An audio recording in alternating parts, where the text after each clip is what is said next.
Welcome to another episode of the Live Ready podcast, a podcast dedicated to sharing the knowledge you need to help you feel ready to take on the different challenges in life.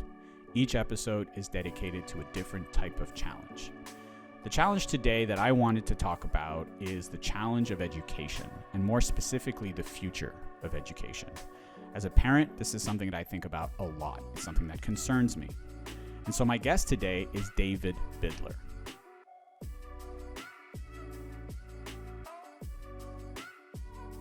I'm going to start by reading his bio, and then I'll talk a little bit about why I really wanted to have him on the show today. So David Bidler is president of the nonprofit organization Physiology First. Physiology First seeks to redefine how we approach education for the 21st century. Through a leading-edge curriculum that combines brain and body-based learning with critical life skills, Physiology First prepares students to reach their goals and rock the world. So the reason I wanted to bring David on today is specifically because of the work he's doing with Physiology First. So first of all, Physiology First is a in-progress, still being developed platform, online platform that offers all kinds of amazing learning solutions, both for kids and adults. But it's also a physical campus that they opened last year during the pandemic that offers just this amazing space where kids and especially teens can go to learn more about the body, to learn more about the mind, to learn more about technology, and to kind of learn things that you may not learn in school. And I think that more and more, these are the kinds of spaces, whether they're online or in person, that we need to be creating. Because school, there's a place for it, obviously. But I do think that in many ways, the current education system is severely outdated. When I think about the school that my son, the curriculum that my son follows right now is extremely similar to what I was doing 30 years ago.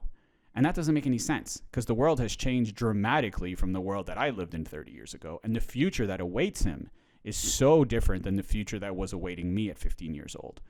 And for that reason, I think we really need to have some serious conversations about the future of education. So that's why, if you're a parent and if you really care about the future of education, I strongly recommend this conversation. We dive into some really, really amazing stuff. And so without further ado, here's my conversation with David Bidler. All right, David, thank you so much for being a part of the Live Ready podcast. I'm really excited to have you here today. And as a way to start this off, and this is something that I'll be doing with all my guests, I'm going to invite you to take one long, deep breath with me. What's amazing is you and I actually met through breathing, right? When I first found you guys, it was through your Breathe to Perform program. That's what attracted me to the work that you were doing. So I think it just makes sense for you and I to launch this conversation off with one nice, long, deep breath together, just so we can kind of, set the intention for this conversation as well as ground ourselves in this moment. So I'm going to close my eyes. You can if you want. And anybody who's listening, I invite you to follow along. And just take a nice, long, deep breath in through the nose.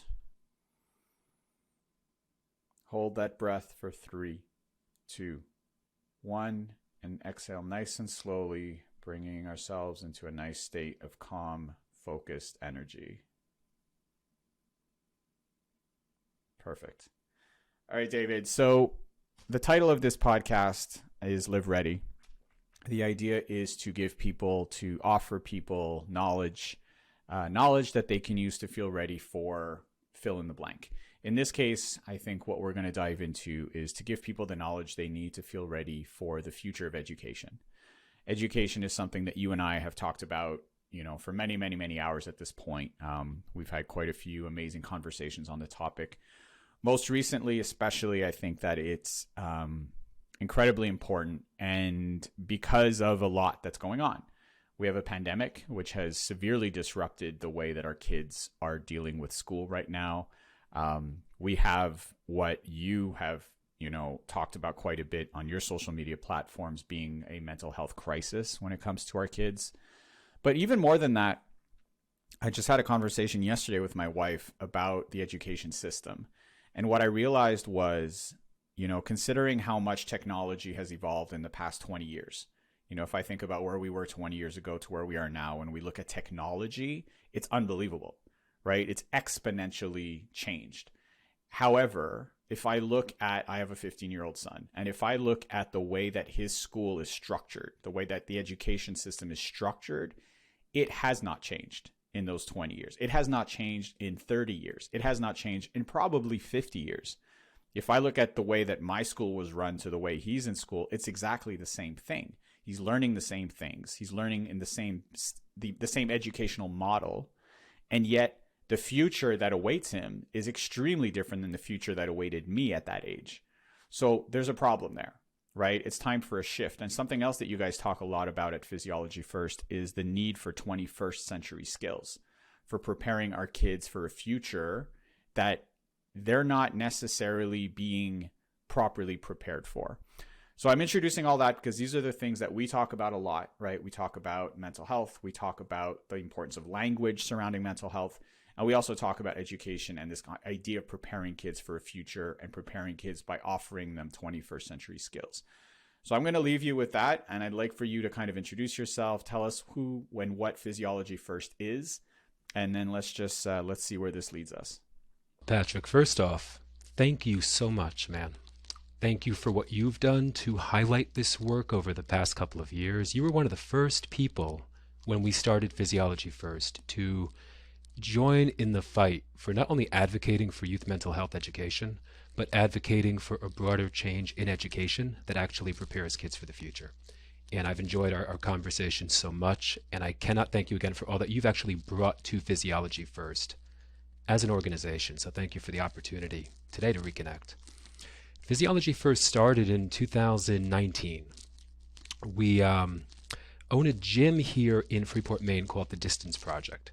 And my partner and I, Lex Clark, we were working with athletes in a broad spectrum of athletic disciplines and also a lot of young people. We had a lot of young students coming from the local middle school, the local high school, and the issues that we dove into as being key critical to develop extended well beyond, the back squat or the deadlift or the mile time. We have a gym culture where we talk very openly about physiology, about what we're experiencing within our bodies and our minds so that we can optimize both. And these conversations started to come up around generalized anxiety being just rampant, sleep disruption, chronic stress, all of the things that seem to outweigh the sport benefit by an order of magnitude. And as we began to work with young people, we realized that as we see statistic increases in anxiety and depression, chronic stress across the board, most of these young people have never been given the language bank to accurately describe states of physiological dysregulation, other than through the use of words from another era, sort of a pre-neuroscience era, a pre-stress physiology era, right? So that was an issue. And then they hadn't been given the skill set to manage these states. And as we look at some of the issues that you mentioned in the introduction, the blazing pace of technology, the way that influences the human autonomic nervous system, and the fact that we're seeing this rampant crisis in anxiety, depression, and chronic stress among youth, but there isn't a proactive educational-based approach to give us new terms for new times, make sure that what we're talking about is actually 2022 accurate, right, when we describe physiological dysregulation, and then making sure that we're giving young people tools to manage the state of their mind and body. And then finally, upgrading the conversation, because when we started this work, I don't think there's anything cooler in the world than teaching young people how to kick butt and rock the world and reach their goals. It didn't seem like there would be a stigma around teaching young children to improve their mental fitness and improve the state of their body and mind. But as we brought this work out into the world, there was this sort of dead hush, because we're using terms from another century to describe the current moment that we're living in. Mental health is a term from 1908. It's 2022. So when we hear mental health, I know you and I have riffed quite a bit on the fact that, to me, health means health. Health is proactive. It's something that you work on every day. It's skills-based. And it's about as cool a thing that you can develop with others as imaginable. But it seems like when the public hears mental health, what ends up happening is we get stuck in this sort of availability heuristic. Daniel Kahneman, the author of Thinking Fast and Slow, wrote quite a bit around availability heuristics. They're mental shortcuts. If I say to you on the show right now, or to your listeners, have it your way right away, but don't think of Burger King. That's hard to do. There's a mental hook that we hung the slogan on. Sloganeering, words, they have power. So when people hear mental health in a world of rapid, blazing information overload, it seems like their mind doesn't go towards breathing exercises and breath education and sleep optimization and physical fitness and mental fitness training. It seems to go to what they've that they envision under another term that can probably use a 21st century update, which is mental illness. So people hear that we're working on mental health education for students. They think anxiety, depression, addiction, isolation, and stress. Well, that's not starting the conversation that we need to start in order to shift the paradigm for young people. So Physiology First really works to do exactly what you did brilliantly to start the show. Can we, A, take a moment to actually address our physiological state first before rushing out into the world? It's almost like, can we put the windshield wipers on in a snowstorm so that we can see the road clearly? And then also, can we begin to have a 21st century conversation that, again, uses new terms in new times to describe the state of the mind and body and brain, and builds a skill set to proactively improve our mental fitness together, with young people not only involved, but ultimately leading the charge?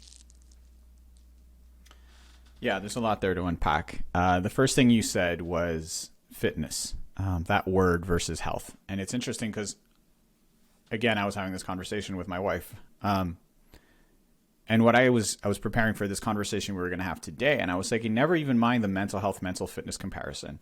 If I tell you that I'm working on my physical health, the first thing you'll probably ask me is, are you okay? Right? You're going to say, oh no, is everything okay? Is there anything wrong? Because that word, physical health, just the word health in general, immediately you start thinking about, I have to go see a doctor. I have to go get therapy. I have to do something to improve my physical health because there's something wrong. If I tell you that I'm working on my physical fitness, you're immediately thinking, oh, cool, you're going to the gym.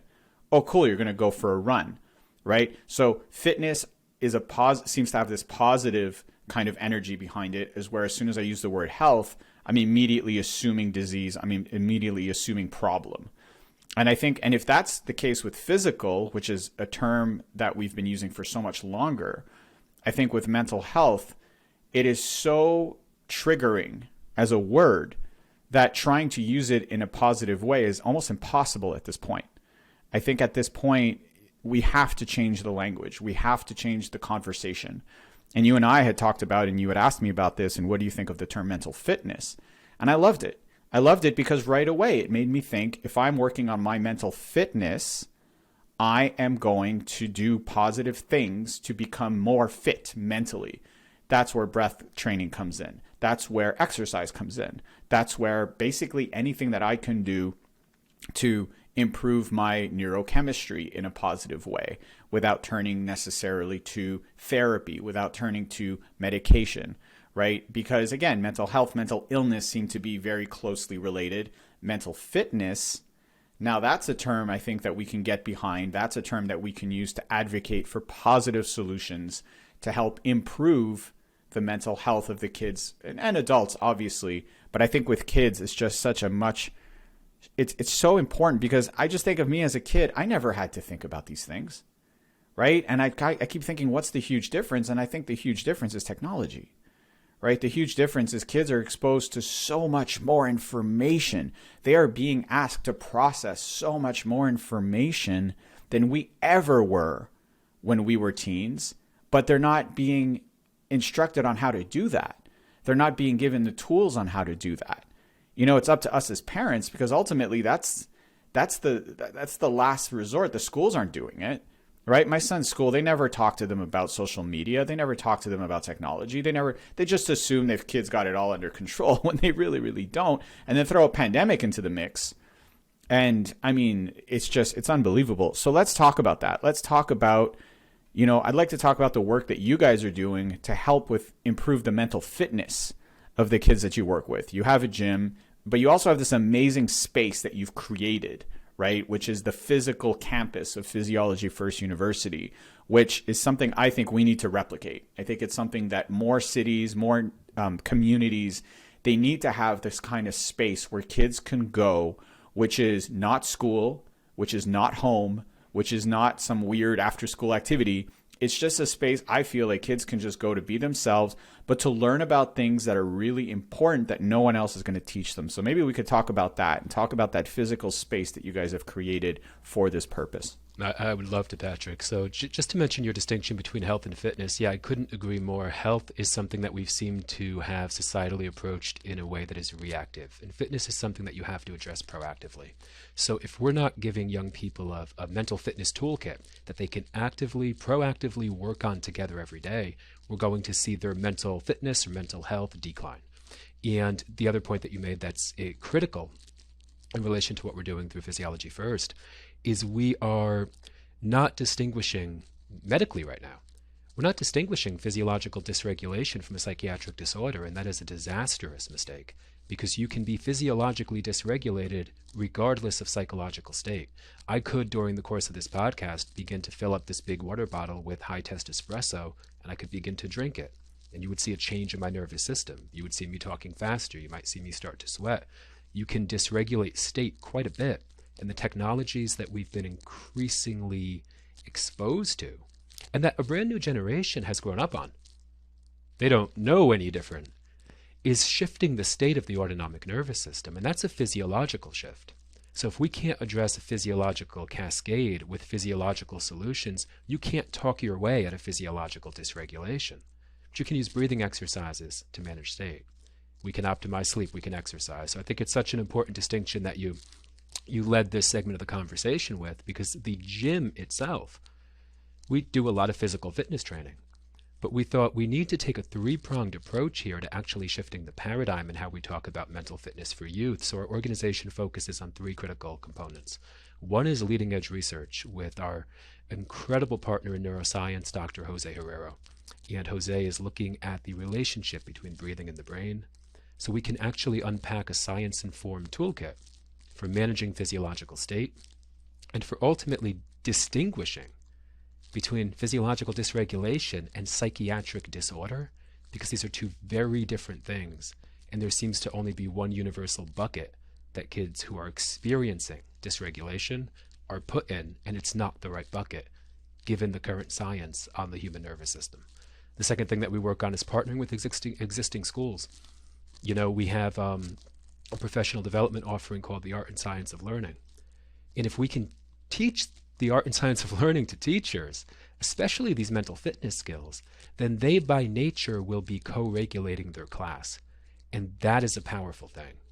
Having an anxious, nervous, stressed leader in front of the room versus a calm, focused, and dialed-in leader ultimately has a ripple effect on stress and anxiety.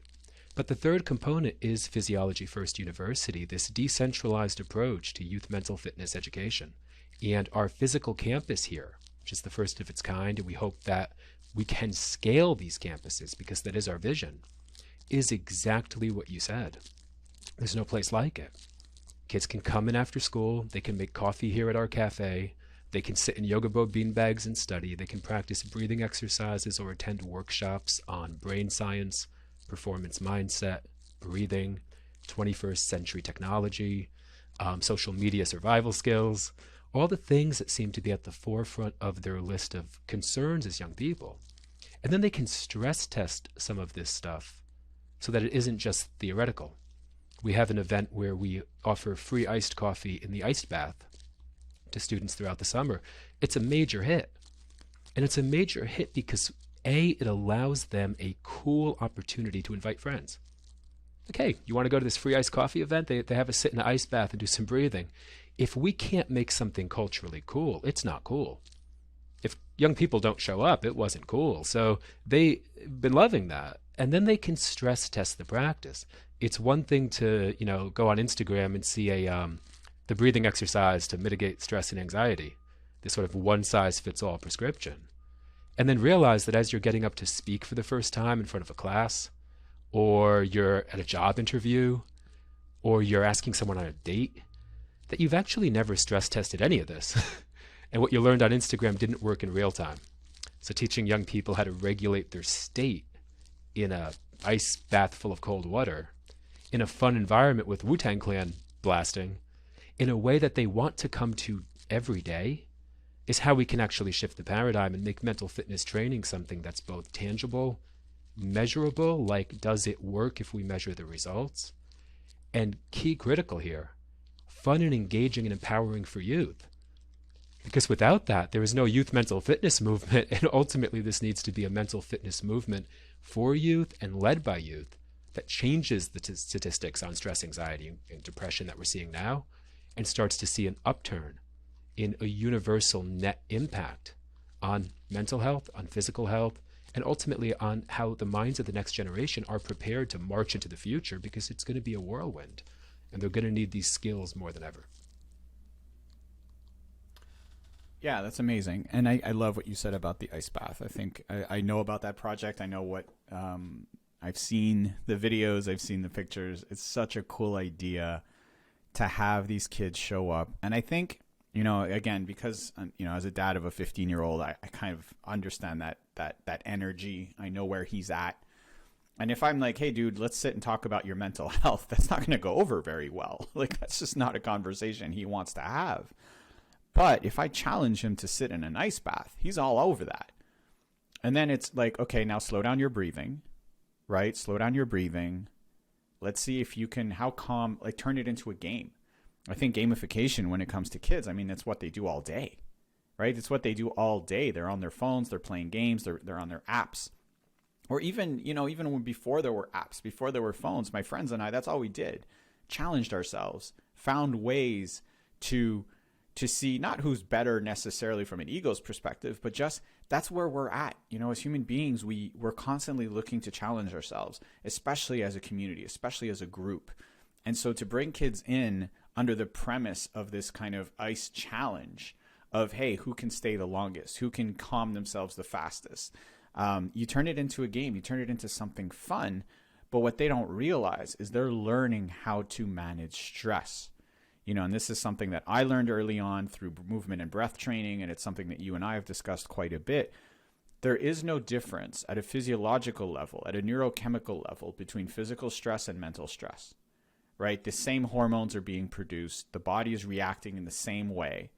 So if I can learn how to take control of physical stress, for example, an ice bath, if I can learn how to sit in an ice bath and calm myself, then that exact same skill is going to apply to when I have that job interview, to when I need to stand up in front of a class and talk, when I'm really, really nervous.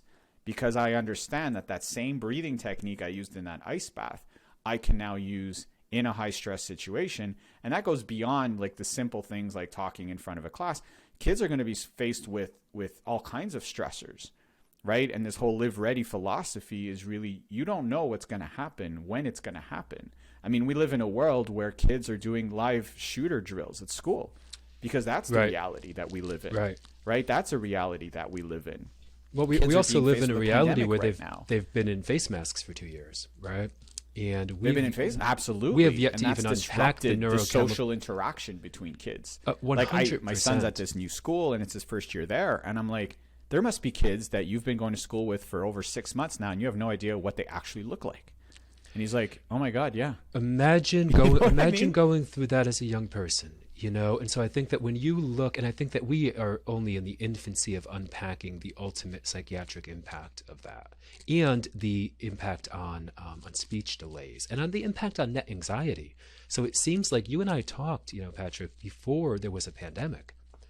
And we said, youth mental health is the problem of our time, because this is a problem of preparing the minds who are going to build the future, right? What could be a bigger problem in our time than the minds of the leaders of the future? And it seems like we, as an adult population, if we can't use these mental fitness principles to clear our windshield here and say, what's the biggest problem in the room? Not what feeds my identity or my identity politics, not what am I most angry about, but what is objectively a really big problem in moving a society forward? It's probably the mental health of the next generation of leaders. And if we could invest in it that way with something that is, again, science-focused, because that makes it universal and scalable, and that's really, really cool and fun to be a part of, we can kick off, and we're seeing that happen here, a movement that becomes peer-to-peer.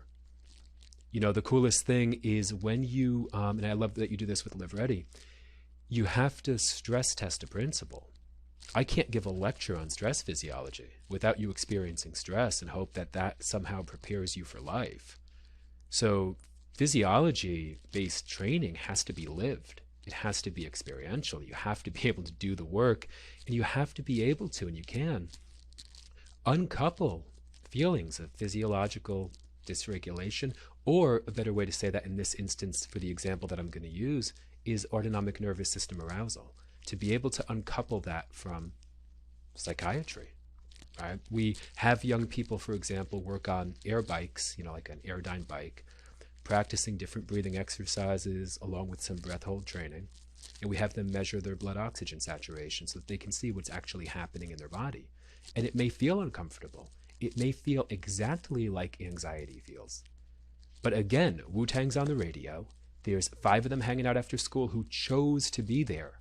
They're not here as part of any program, right? So they come volitionally and they text every day and say, hey, is there an ice bath? Is there a workout? Is there a breathing class?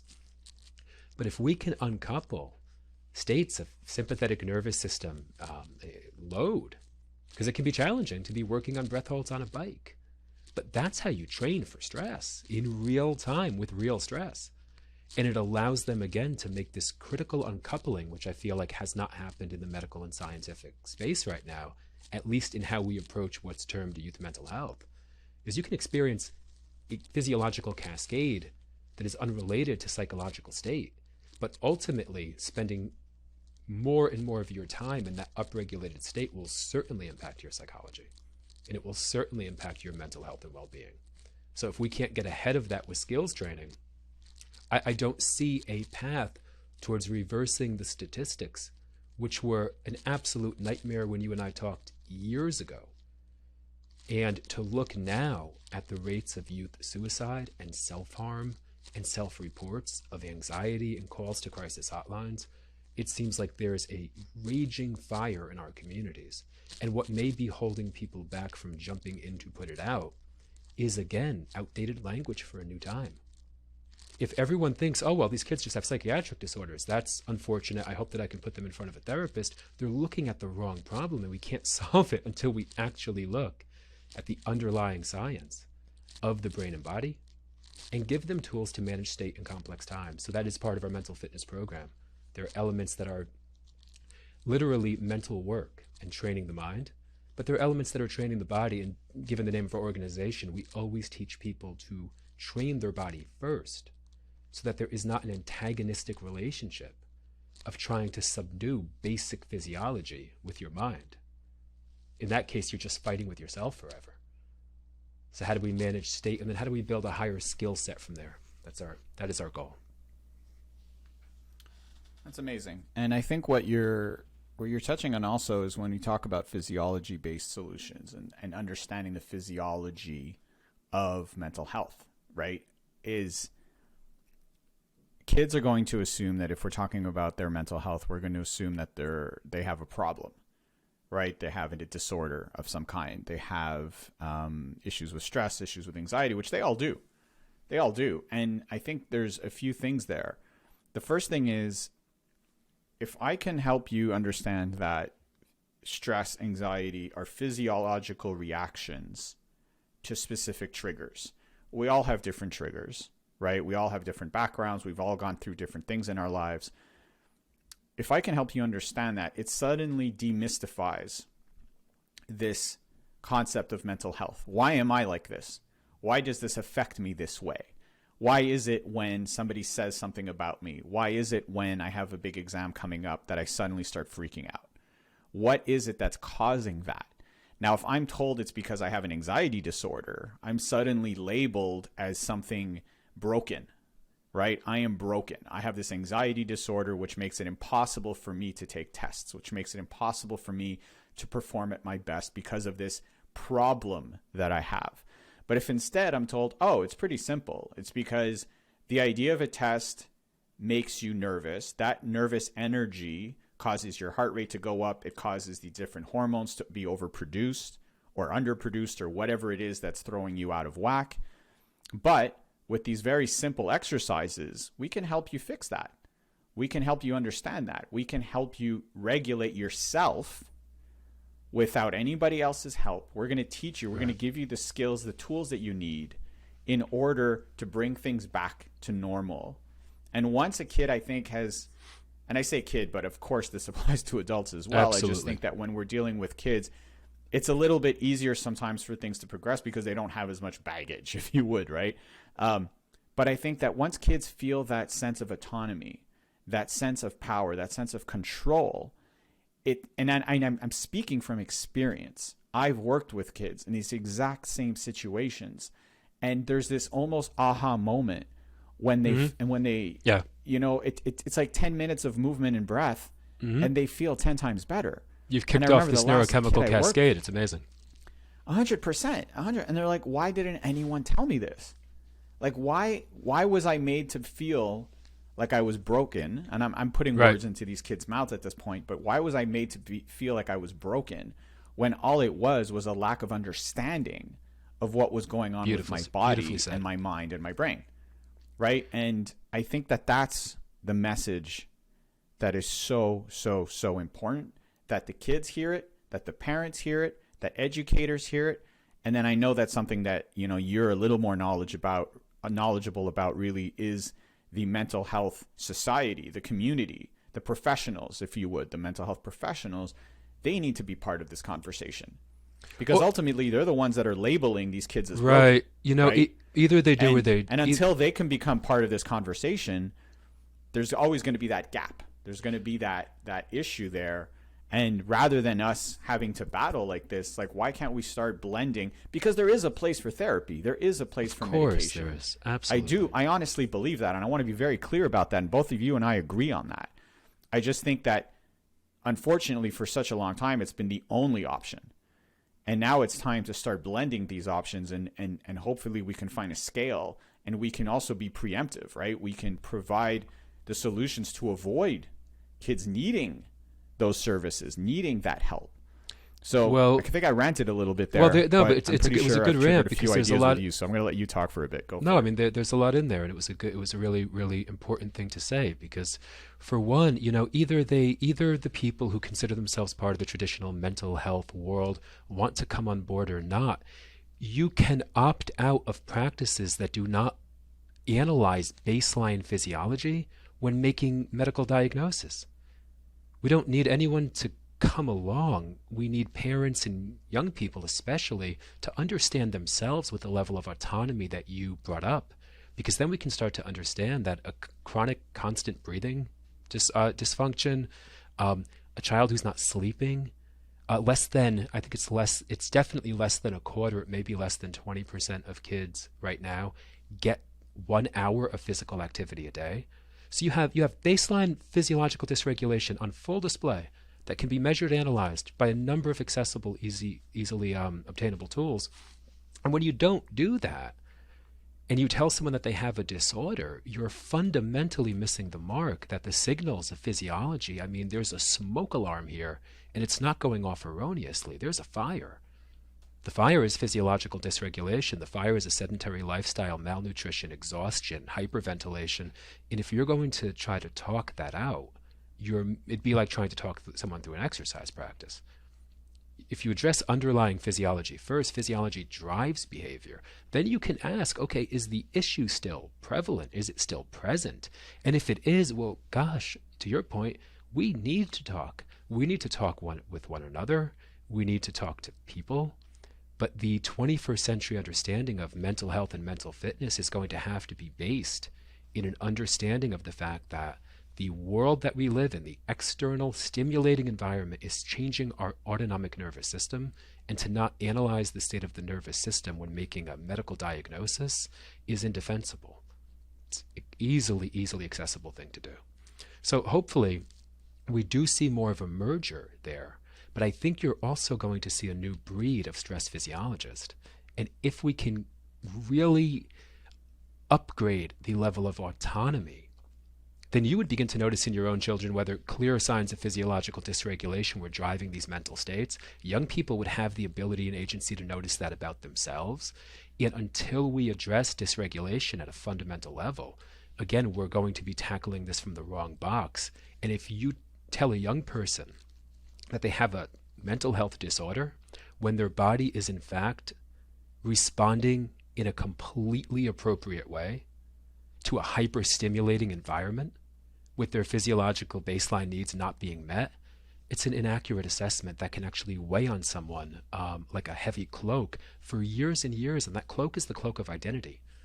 And you're seeing that happen on social media right now. You're seeing that in youth culture, where people are wearing the labels that practitioners from another era have placed on them with no autonomy on how to actually improve their mental health and fitness. And that seems like a net recipe for a disaster, especially when you add to that an addictive medication, which kids as young as 5 years old are being placed on, again, with no baseline assessment of physiology. So I think we're looking at a spiraling health crisis here, and I don't see a way out of it. I would challenge all the listeners right now to think, okay, right now here in our state of Maine, 1 in 4 young people are diagnosed with a mental health disorder. There is no physiological assessment, and they are all likely to be as physiologically dysregulated as you can imagine. Right? And the solution to that is an addictive pharmacological approach with no clear off-ramp. So we ask people to envision the community in 5 years and say, okay, if we're going to be brutally honest, because without brutal honesty, we can't have empathy and we can't have compassionate solutions and we can't have proactive conversations. Brutal honesty requires me to think about how that may impact my community here in the next 5 years. When I look out the window, what state will these young people be in? And if we can get more honest then, the beautiful thing about physiology in general is that it's what unites us in a world that's so divided. You and I happen to be sentient conscious organisms with a brainstem and a spinal cord. You know, that's what makes us exactly the same. And simple exercises like patterns of breathing and vision can change what's happening in that brain and how that brain ultimately develops and functions. So the power in that universal nature of human physiology is that it connects kids, especially when they've been isolated. It connects them across beliefs. You can have any set of spiritual beliefs, you can have any set of political beliefs, you're still going to have a brain and a brainstem and a spinal cord. And respiration will still affect that. Inhalation will still speed up my heart rate, exhalation will still lower it. This is baseline mechanics of physiology. So if we can give young people that skill set in a highly autonomous way with the framework of building your mental fitness, why? To rock your goals, to get to where you want to go in your life, to overcome barriers and barricades, to make it through this maze of disruptive and persuasive technologies that are only going to get more addictive. Now that young person is on a hero's journey. Now they're working to upgrade their mind and body, again, not because someone told them that they were broken, but because they have a place that they want to go that means something to them. And if you can feed that and feed that vision and feed that energy, now you're feeding goal clarity. Now you're feeding focused, self-directed action. And all of these things seem to lead to a net positive impact in individual health, community health, and then ultimately societal health, which I think is something we need to dive into, because it's critical that we are thinking not only about the individual, the family, and the community, but about the health of the nation as it declines, and that we're putting together an action plan to actually reverse some of these statistics. Yeah, I like that you finished on the societal health idea, because I was just thinking as you were talking is, so we're suggesting this kind of physiology-based approach. Now, to play the devil's advocate here, is I would argue that there are a lot of kids that are not, the idea of exercise to them is ridiculous, right? They've become so non-physical that this idea that I'm going to bring them to a gym is terrifying. The idea that I'm going to get them to move, I'm going to get them to sweat, that I'm going to get them. And I think part of that comes from, again, like when I was growing up, when I was in gym class meant sports. Sports meant athlete, right? So the athletes did well, the non-athletes were picked last and were meant to feel like shit. And I know because I had a friend group, I had a couple friends in our group that were just non-athletic. So the idea of gym class was like a horror to them. They're going to go do something that they are terrible at. And I think that by first focusing on the breathing, we're kind of removing that need for any type of athletic ability. We're removing that need for any type of motivation or any type of inspiration when it comes to physical activity. Not to say that not all kids should have access to physical activity that is non-judgmental, non-competitive, and that allows them to express themselves in a physical way. But I think that once you focus on breathing first, you can trigger that neurochemical change. You can start to shift that neurochemistry in that positive direction. And then you can get to a point where now suddenly confidence levels are up, the motivation's a little bit higher. And now as a society, if we can create spaces like what you guys are doing, where kids are allowed to move. And I say move versus, workout or exercise, because in some cases they're just not ready for that. But if they're allowed to move and to express themselves in a physical way at whatever level they're at, that's where you start to see the change. And again, this is experience that I've had where, you have kids that are obesity is another crisis that we need to address, obviously, but it's all tied together, right? So if you have a kid who's non-active, slightly obese, completely sucked into this world of social media during a pandemic and being labeled with some sort of mental health disorder, like what chance does that kid have exactly? Like, I love that you said that. Like but what do we tackle first, right? Because first of all, if I try to get this kid to eat differently, he's going to feel like I'm forcing something on him, and it's going to be, and I'm saying him, but it could be him or her, obviously. Two, if I ask this kid to exercise, that again is going to be a very, very difficult challenge to address. But all I'm asking you to do is to breathe. Just breathe. And let's breathe together. I'm going to bring you into this small group. You're going to feel accepted, because there's also this magic that happens. And I'm sure you've witnessed it many, many times when a bunch of kids sit and breathe together. There's this strange energy that starts to happen. And I believe there's some science to back that up, right? We have brainwave patterns that start to synchronize, breathing patterns, neurochemistry, everything. There's this collective flow. And that's a term that I love to use. It's this concept of collective flow that starts to be created in a space, in a physical space, when kids can do that. So you take this kid who's having all of these problems, you bring him in to a group of well-adjusted kids that have been doing this breathing for a little while. Right. And suddenly there's a sense of acceptance, of social acceptance, that is so incredibly important, especially in these times where kids are so isolated right now. And I think that's step one, is creating safe spaces where kids can learn how to breathe. And if we can do that, I think everything else will kind of follow from that. Would you agree with that? 100%. And one of our goals with having the physical campus here is it does just that. I think we're looking at a quarter of U.S. gyms and health clubs that have closed in 2021, and most won't make it through the next 5-year period. And we can talk about maybe some of the drivers behind that. But if you look at the things that allowed you and I to have an accessible inlet into fitness, there were at least, later in my life, not in New Jersey where I grew up, but here in Maine, there were Brazilian Jiu-Jitsu gyms, there were CrossFit gyms, there were powerlifting clubs, there were boxing gyms, there were running groups. There were things at least there. And I think that as we look at the combination of decreasing community health infrastructure, meaning the gym closed, the personal training studio closed, the boxing club closed, right? That's just not there in the community anymore. And then you're looking at anxiety and stress rates and depression among youth skyrocketing. Believe me, if you think that the first thought in this 15 or 16-year-old's mind who's feeling anxious, self-doubt, isolated, and scared is, let me check out that one gym with the monster truck tires out front and see if maybe they have a weight vest that I can put on to get into a push-up contest with some dude on Monday. No way.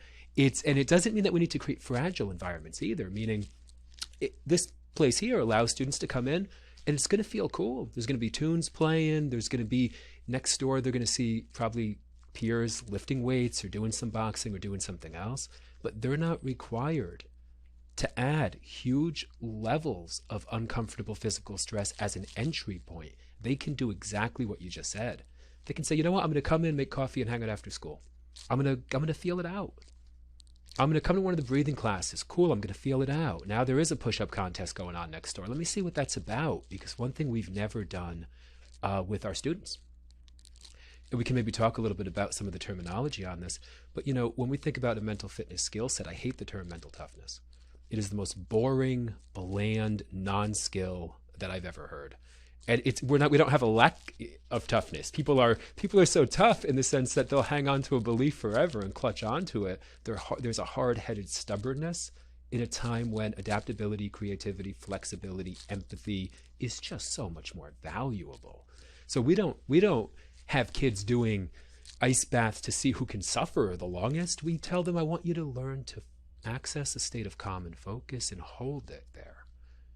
If we have a workout going on next door, it's not about surviving it or a brutal slugfest. It's like, hey, what if we learn something together? What if we crank up these levels of stress a little bit? What if I'm breathing and now I'm holding a heavy kettlebell? What if I'm holding a heavy kettlebell and exhaling and walking? And nobody's competing against each other, and it's all learning. Then you're doing exactly what you said. You're saying you can come in here, hang out on a yoga bow beanbag, listen to some tunes and breathe.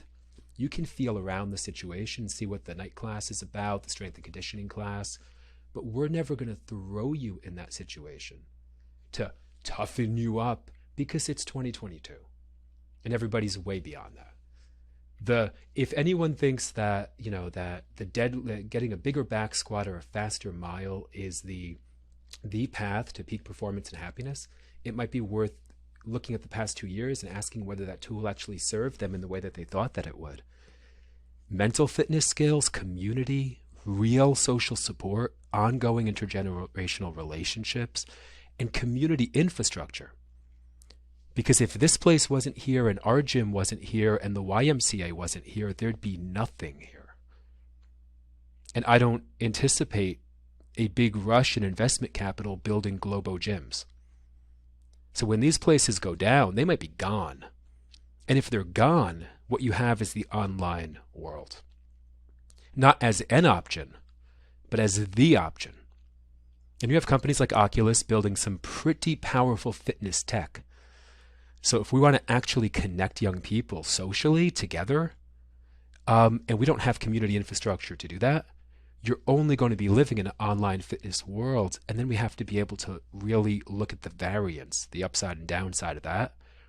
Because the potential for upside is something we can add, but the potential for downside, as I'm sure many of your listeners can see, is you're taking young people who are spending the majority of a day on a screen and you're just putting them in another one instead of getting them out into the neighborhood to do challenging, fun things together.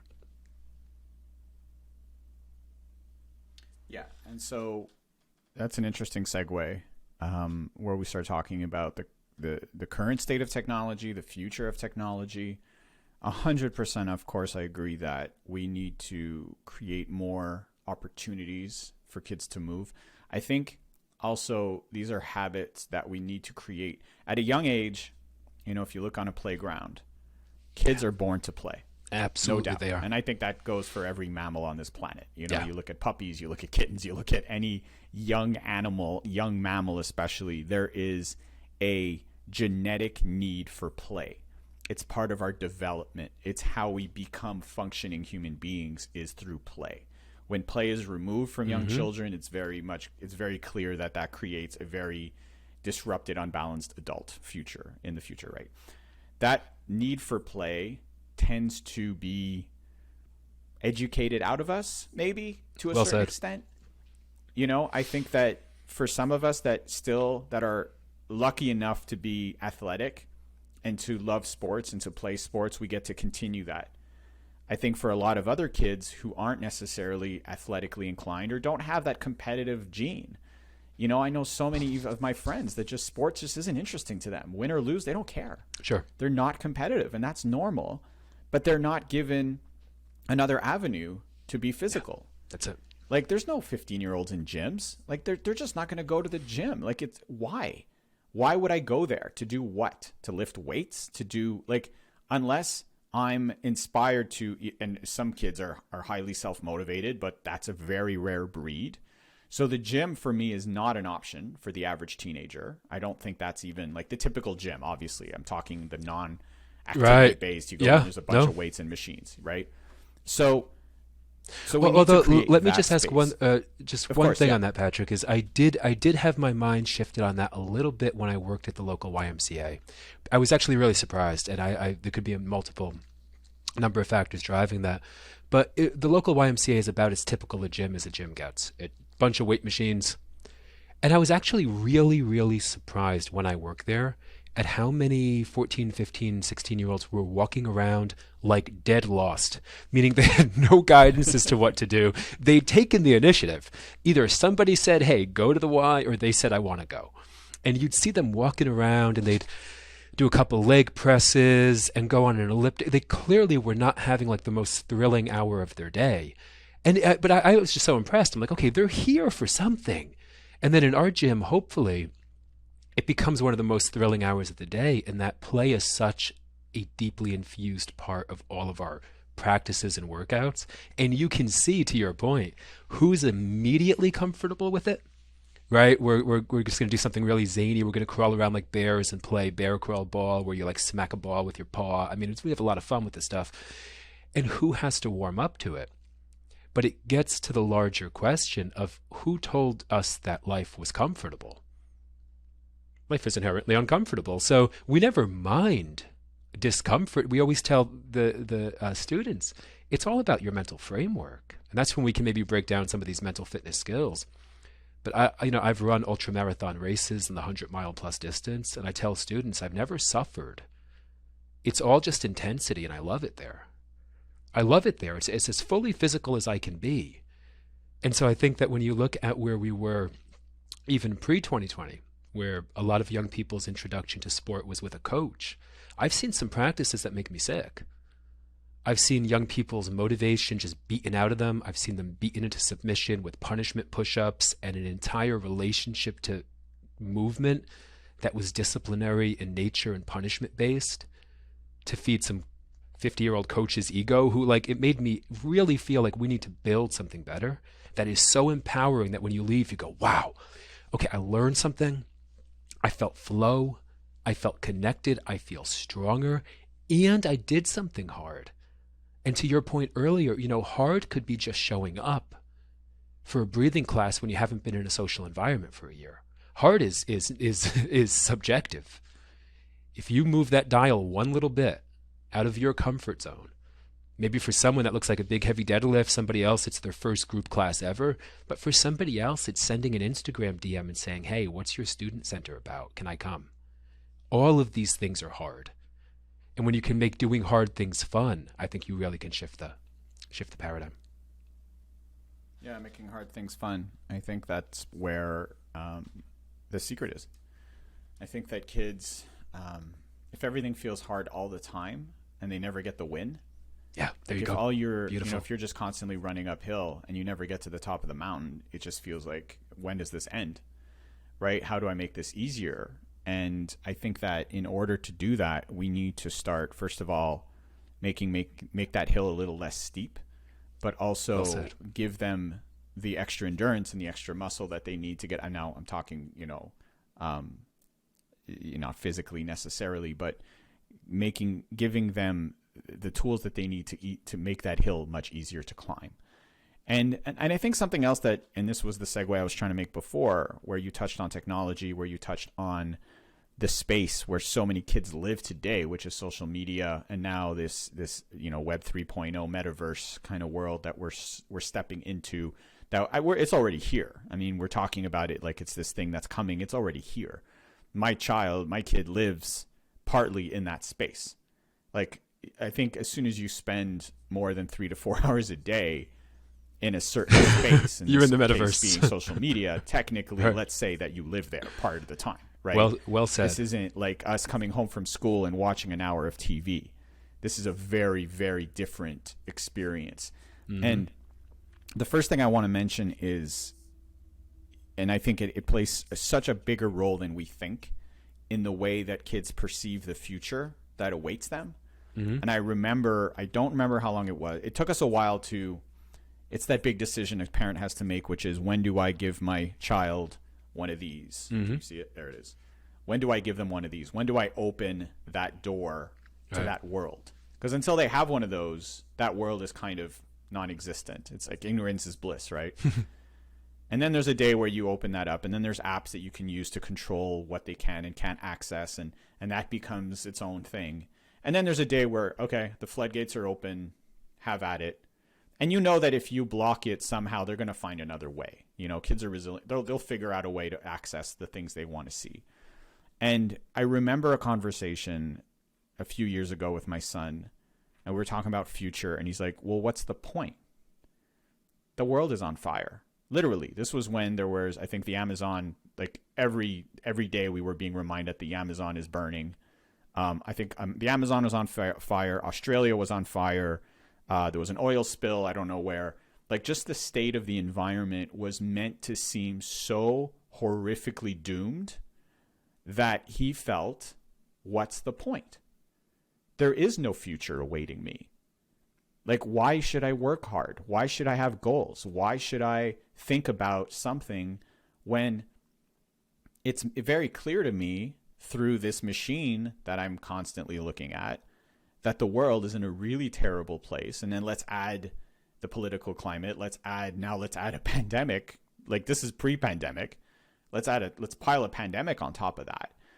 And there's this sense of just, what's the point? And I think so many kids are there right now and in school, they're just being told, sit down, shut up. Yep. Learn your math, learn your reading, learn about history, learn these same things that we've been teaching kids for, 50, 100 years, but with no sense of, hey, and one thing you and I talked about and what I thought was absolutely brilliant in the way that you approach social media is that you're showing kids how the machine works. You're talking to them about algorithms. You're talking to them about coding. You're talking them, hey, these are tools, right? If you don't like the way it looks, let's do something about that. Let's learn how to code. Let's learn how to build the apps and the systems that you want to see. Don't let other people dictate what you're seeing. If you're not happy with what you're seeing, if you're not happy with the way the future looks, let's empower yourselves to build those tools. So I'd like to kind of segue into that direction because I think that's something that you've been very vocal about. You talk about giving kids 21st century skills, and these are the skills exactly that they need in order to get there. So let's maybe dive into that a little bit because I feel like you've had some pretty amazing insights on that. Well, I appreciate the opportunity to riff on this with you because I think it is the biggest, if we want to talk about pouring gasoline on a fire, we're looking at the rates of, again, suicide, anxiety, depression among young people since the advent, not of technology and not of iPhones, but of social media and of persuasive technologies that show us an algorithmicized version of the world based on what we last clicked on. And if we understand where psychology fits in, to understand our built-in negativity bias, well, the advertising companies understand that. Look at the clickbait titles of articles that would lead you to believe that the world is permanently on fire and that no future exists for all of us, except for the fact that to escape that dystopian sort of nightmare that the major media corporations present us with to get us to click and figure out what's going on, we would have to be able to look at ourselves as being somewhere in the arc of history, as a human animal with a past and a present and a future. And if all that exists is the present moment and the present moment is imperfect, then the world is going to hell. It eliminates every bit of human progress, human ingenuity, incredible innovations in medicine, science, longevity, technology. The world is objectively in the best place that it's ever been. And if you ask young people that, they'll say, well, no, it isn't. It's going to hell. Well, how is it going to hell? Talk us through your thinking in terms of the progress made, in terms of the moment that we're in, with the things that would have been such mind-blowing luxuries for any of our ancestors that they couldn't even comprehend the level of safety and security in technology and in infrastructure and in our lives right now. And in order for us to feel inspired, purposeful, and mission-driven, we have to not only believe that there is a future, we have to recognize that we build the future. I just had the opportunity, Patrick, to come back from the Ukraine in October, and I was presenting on the future of education. And to meet so many young people there, when I ask them, like, hey, what are you up to? Like, building the future of Ukraine. I go, that's what they're up to. They see themselves as part of a national story, and they're building the future. And if we think about the fear that we've, or the concern that we've worked to address, is you now have a nation of adults who are virtually hacked by technology. They'll attack one another mercilessly. They'll fight on Twitter for days. And if you actually challenge them to really suss out their thinking and go deeper into their mental models that they're using to build the world and their first principles and why they believe what they believe, there's almost nothing there. They're just being absolutely kept permanently irate. And it's not having a net impact, positive impact on youth mental health, because you have the generation above them saying, hey, the world sucks and there's no future. Well, how are you not supposed to be anxious as a 15-year-old who believed up until this point that there was in fact a future and that it could be amazing and that you were an architect in it? So I think if we can't show young people the fact that this platform that you're on, let's take Instagram, what is it? We ask students all the time to give me as deep an answer as you can here. And if they say, oh, it's a button on my phone, like that's one level of understanding, right? It's an app. Okay. It's a business. It's a business named Meta that owns many businesses in the digital advertising space. Well, that's probably a deeper answer. Okay, well, how do digital advertising companies make money? What do they sell? Oh, data. Oh, okay, well, that's an interesting thing. So basically, I'm on an advertising platform that's revenue model is data. Well, what is the goal then of that company? Well, to keep me on platform. That's the actual goal. That's how you stay competitive in that space. Well, what things keep people on platform? Negative news, fear-driven news, things that are confirm their existing biases so that they can feel part of an in-group. And it seems like if we can't show young people how the machine works without scaring the hell out of them, we tell them there's not some dude, sitting at a big mahogany table trying to hack your brain and get your data. These are AIs. These are algorithms. You're part of a technological world that has variance. You can use it to build companies, nonprofits, startups. You can spend your day drooling in a VR headset. The variance is the weight of the future, because it can be enormously inspiring or as dark and lonely and isolating as hell. And I think that what we need to be honest about the next generation, or with the next generation about, is that Web3, metaverse, all of these things, what they have is variance that's unprecedented.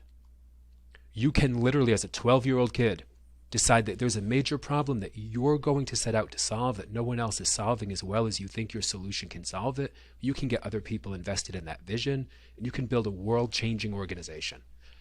You can also find that you're actually living in a 4x6-inch screen that sells you your fears and your biases and the things that you want to hear, and that you haven't left your house in a week or two. So the problem, the challenge of our time is not to demonize technology, and it's not to glorify it. It's to look at it and say, wait a minute, this is a hammer. I can bang my thumb with a hammer. I can break a window with a hammer. I can bang a nail with a hammer. But to Tristan Harris's great point, who built the film The Social Dilemma, and it's a good distinction, is he said, a hammer doesn't want anything from you. It's just a hammer. It's pick it up, use it, or don't. But the goal of any platform that is a tech platform whose model is advertising and data is to get you on there for a long time. To be able to get that, it's how it becomes a company.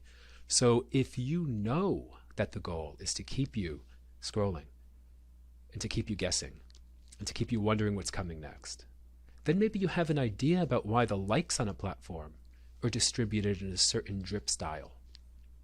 We gave a thought exercise the other day. We said, imagine a 16-year-old girl who's holding a Sweet 16 party, and she's used to getting 200 likes on a post, as an example, as a baseline. And she makes a great post about her Sweet 16. She puts it up. She just can't wait to see how many people are excited to come. And the likes don't come at the rate that she thinks that they're gonna. What happens? She gets anxious. This is social approval at its highlighted. And do you think she goes for a walk and checks later? No, she checks every couple of seconds. Where's my friends?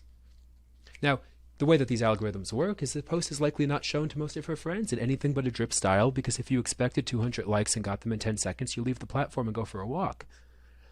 If a young person knows that, that is mental health autonomy. That is social media survival skills. They go, okay, you know what? I see what you did there. I'm going out. But if you don't, you literally feel like your social relationships and your social approval rating is dropping at a time that you're already feeling isolated, alone, scared, anxious, and unconfident. That's a recipe, again, to pour gasoline on a fire. So the answer isn't how do we put a barricade against all technology? That won't work. And the answer isn't how do we create the idea that technology is not an integral part of our lives, because young people can leverage technology to do things like learn. You started the show by saying, where is education? Well, it's a long way behind. But also, young people can learn anything that they want online if they know who to learn from. Accredited organizations, educational tech platforms, unaccredited, unconventional thinkers, the best minds of our time are all online. They can be there. So I think that the answer is we don't demonize things and we don't ignore them. We show young people how to leverage them to build the future. And that requires understanding how the hell they work. Because technology these companies are making the money that they're making for a reason. The reason is sophisticated. And fortunately, young minds are sophisticated too. They just want a no BS conversation about where they are in the digisphere and how to not be used by technology, but actually how to use it. Yeah, I remember reading, and I unfortunately don't remember where I read, but they did a survey on like teenagers and asked them, what do you want to be when you grow up? The basic question that we all receive at some point. Mm-hmm. And I think it was like for guidance counselors or something. And I think it was the highest percentage was I want to be a YouTube influencer. Yep. Like that's considered a job now. But you know what's funny? That said, go ahead. Oh, I was only going to say, because I've heard people say that, but isn't that true for our generation who would say, I want to be a TV star or a movie star, right? Because YouTube is now that's exactly TV. Where I was heading. Yeah, exactly where I was heading.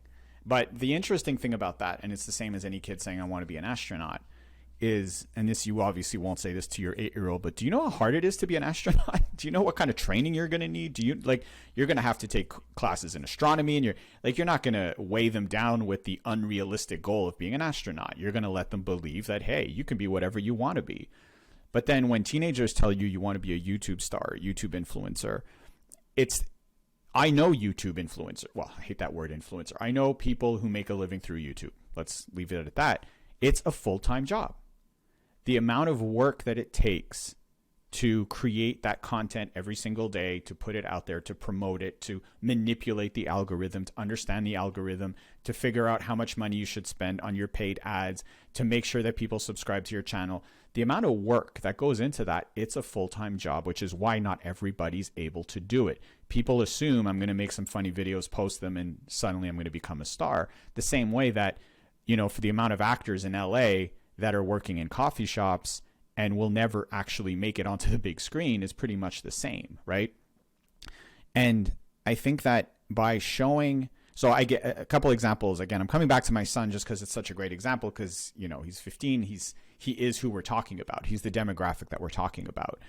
And I remember showing him whenever I see an example of people doing it right, because there are a lot of amazing channels out there. There are a lot of amazing people doing amazing things online and using social media in such a powerful way.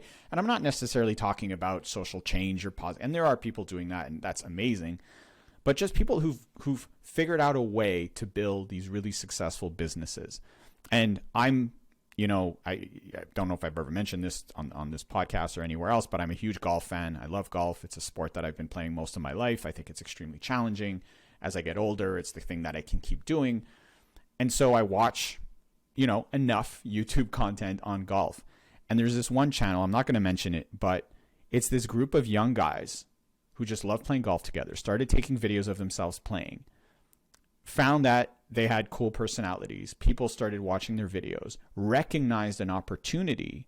Suddenly they're like, hey, we have enough views here. Why don't we get some clothing and see if we can promote it through this channel?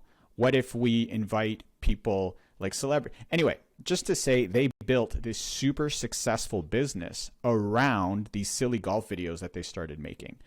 And so I sat down with my son and I showed him, hey, look at these guys. And I showed him, look what they have. Look at their website. Look at their merchandise. Look at the channel. Look at the promotion that they do. I showed him like the inner workings of what these silly golf videos led to.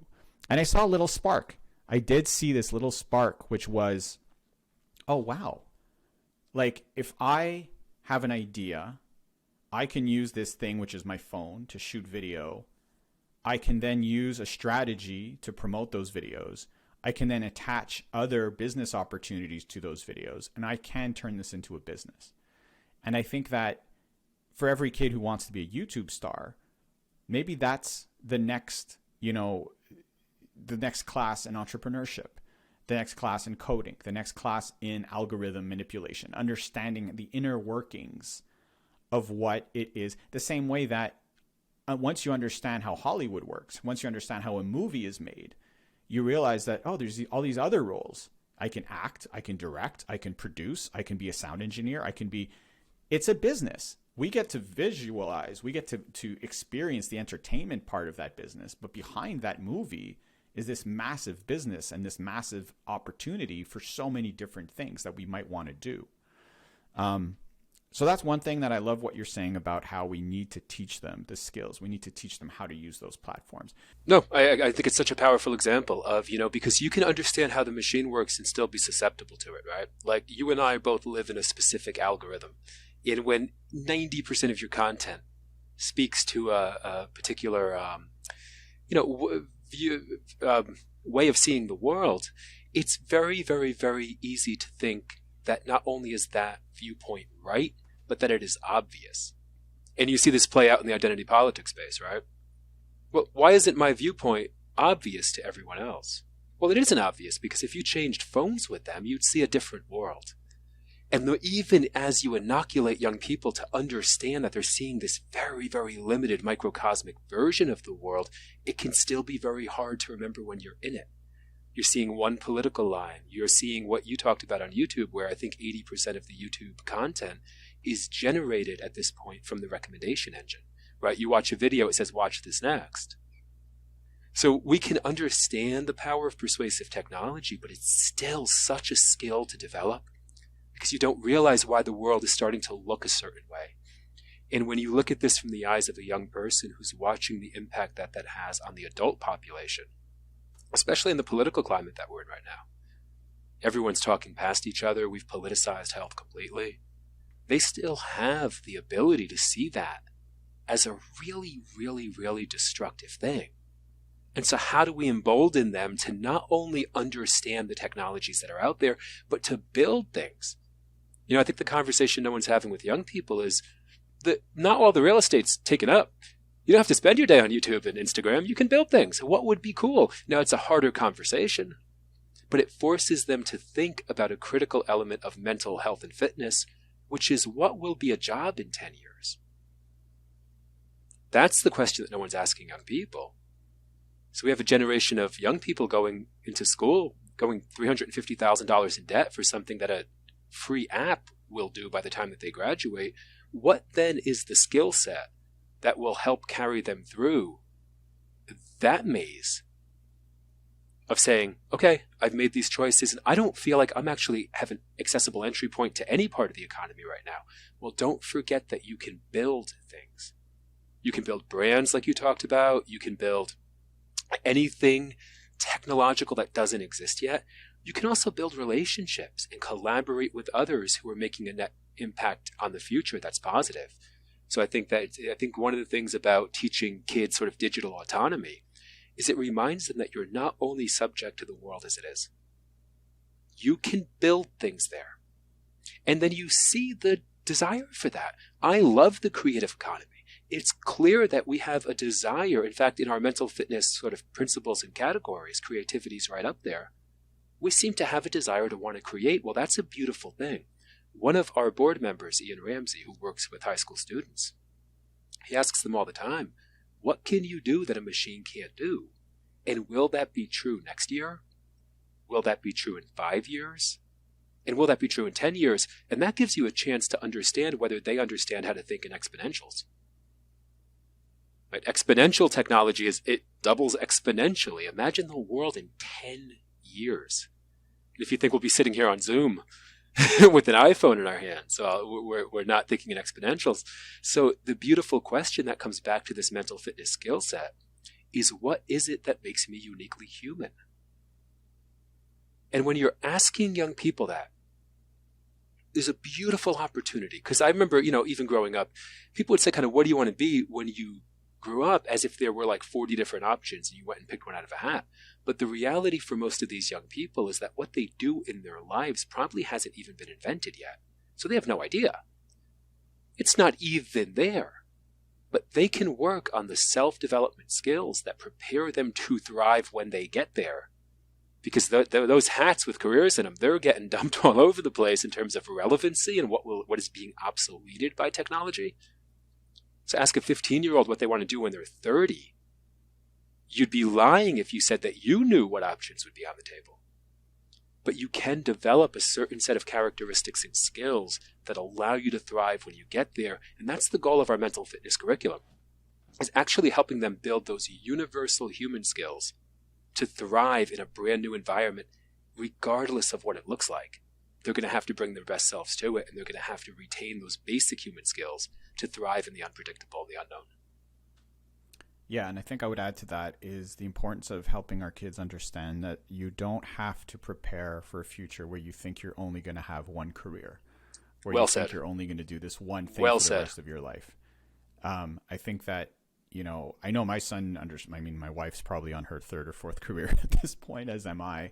And I think that's just the way the world works at this point, where it's not even realistic anymore to think, or even if you have a single career, the idea that you'll work for the same company for 30, 40, 50 years and then retire with a gold watch, those days are over. Right. That's not going to happen. And I think that the ability to pivot, the ability to learn, right? The ability to learn, the ability to take action, the ability to mitigate stress, those are skills that will serve you for the rest of your life. That's your long-term investment, is those tools, so that no matter what happens, and I think we've seen an extremely good example of that right now because of the pandemic, where so many businesses were forced to pivot. And we saw that the entrepreneur, the person who had that skill set, that ability to slow things down, make sense of a crisis, and then pivot in a different direction, succeeded. And the ones that were so entrenched in this one way of doing things failed. And I think that we need to teach kids now to be prepared for the next crisis, for the next pandemic, for the next environmental disaster, for the next. And again, I come back to this live ready concept, which ultimately is that. It's not, being super paranoid and assuming it's all doom and gloom and that the world is fucked. It's instead, hey, things are going to happen regardless of you, that are out of your control. But let's make sure that you have the tools that you need to learn how to slow things down, focus your mind, and know that, hey, if I just think this through and if I have that skill set, I know that I can figure out a way to make something positive happen. And we need to wrap this up. Patrick, I just want to finish off by giving you an opportunity to really talk about how people can get involved with Physiology First. There's so much exciting stuff coming up. I will announce that, though I haven't given it to you yet, I will be teaching a live Live Ready session on the platform, hopefully on a weekly basis, I'm thinking, but stay tuned. There'll definitely be some information about that. But you guys already have live sessions that are available as we talk about technology, right? There are people who can make it to your physical campus, and there are people who can't. And for those who can't, well, guess what? They can join you guys live through the internet, through technology. So let's talk about that to finish this off so that people can know how to get involved with Physiology First. Absolutely, Patrick. So, to talk about why don't we have a narrative around mental fitness taking place nationally? Well, to have a mental fitness training program means that the program has to mean something. There has to be actual categorical, systematic approach to building attributes that we seem to have studied as people as having a net positive effect on our lives. So we have a mental fitness curriculum, and the mental fitness categories that we're training that you can choose to train and develop: focus, adaptability, anti-fragility, empathy, compassion, gratitude, state control, creativity, communication. So you can come to the platform and look at this broad set of categories. So if I want to develop one of these with others through live learning experiences or through the online curriculum, now I can wake up every day and actually work to train my mind in a way that means something, meaning I have a focused direction that I chose, to develop myself in a way that's positive, and I plan to do that daily. And I feel like through the platform, we can connect people who are lifelong learners, who care about mental and physical fitness, and who want their time spent on self-development and training to actually have a positive impact on their community. So all proceeds from the platform are how we actually fundraise for our work with youth at Physiology First. You can go to Physiology First on Instagram or Twitter and see what we're all about. You can check out the Physiology First University platform. And if you join it, you're going to find a global growing community of people who want to strengthen their mind, body, and brain on purpose, proactively, and together. And you're going to find a growing number of tools with an emphasis on live learning, human connection, eye to eye, human relationships, not just online courses, so that we can actually build a platform that is part of building a movement that connects people who care about their mental and physical health with the next generation of leaders, so that we can actually move this conversation into the 21st century, meaning it's proactive, it's skills focused, and it's really fun to be a part of. Amazing. So I'll make sure that in the show notes and wherever people are watching or listening to this, they have the links that they need to be able to discover the amazing work that Physiology First is doing. I think we need more. We need more Physiology First. We need more physical locations. We need more virtual locations. We need, something else that we could have spoken on in maybe a part 2 at some point, is the fact that you really involve the students in this process. Absolutely. I know that when you become a Physiology First member, you are invited to be part of this social lounge, which is once a week on Fridays, which I think is one of my favorite times of the week, to be honest with you. The conversations we have there are so powerful. And every week it's different people showing up. And what I love is every once in a while, there are students there and they're given a voice. And to hear their perspective, we're a bunch of adults, pretending we know a bunch of stuff about a bunch of stuff, and we're talking and, we've got all the answers, right? But then all it takes is for a high school student to chime in and give their perspective, and it completely shifts the conversation. Because we can assume all we want about kids until you hear it from them first. You don't really know what's going on. And I think what I love is that you guys really empower those kids by giving them the voice that they deserve to have and the platform that they need to be heard.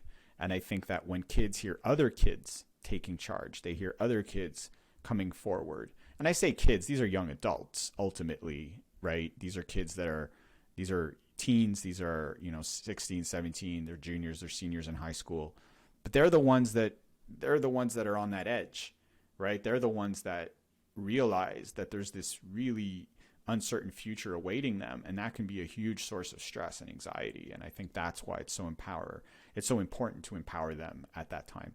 So David, thank you for taking the time to speak with me today. Again, an amazing conversation, so much powerful stuff that we brought up. This is just the beginning. This is really, we have a lot of work to do to get to where I don't think we'll ever get there. I don't know that this is a battle that will ever be won. But I think it's definitely a place where there's so much progress that can be made. And I love the work that you guys are doing. So I really want to commend you for that. I want to thank you for that. And I look forward to our next conversation. I look forward as well, Patrick. Thank you so much for giving this movement a voice, and thank you so much for everything that you bring to Physiology First University. We're looking forward to a big year of impact. Peace, brother.